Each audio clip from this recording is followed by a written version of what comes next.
Hello everybody.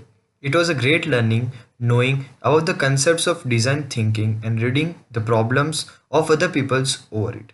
Really, I would never have thought of design thinking such a way if I wouldn't have got a chance to read the post of the others.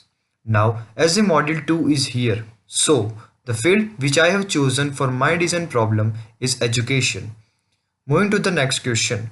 How might we provide the needed funding and resources to the students living in the remote areas of the world?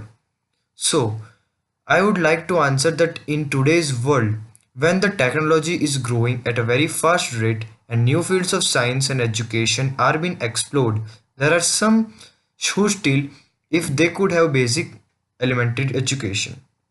In developing countries, people have begun to understand the power of education.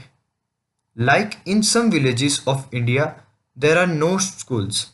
Students have to walk for hours in order to reach the school, which is located in some other village. Even after going to school, these students lack quality education because either there is no teacher or the teacher over there is not trained properly. The problem does not end over here.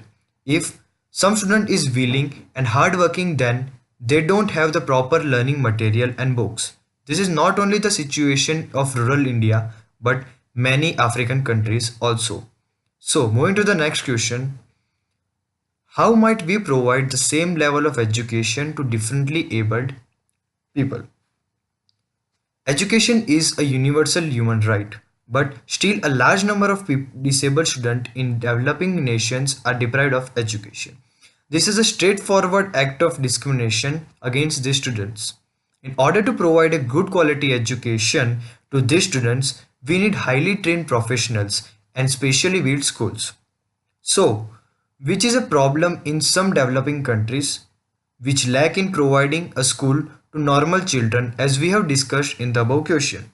So, in the countries which lack resources, we need to use the present resources very effectively and efficiently so that all the students deprived of the fact whether they have any disability or not can study together under the supervision of highly trained professionals without any sort of discrimination. So, third question would be, how might we provide the proper sanitation to the students who are coming to the school? So, now this might not sound as a very major problem to many, but if we look closely to the education system of many Middle Eastern and underdeveloped nations, you will be able to observe that many students who start coming to the school quit the practice in very few days, only as they fall ill due to proper sanitation facilities.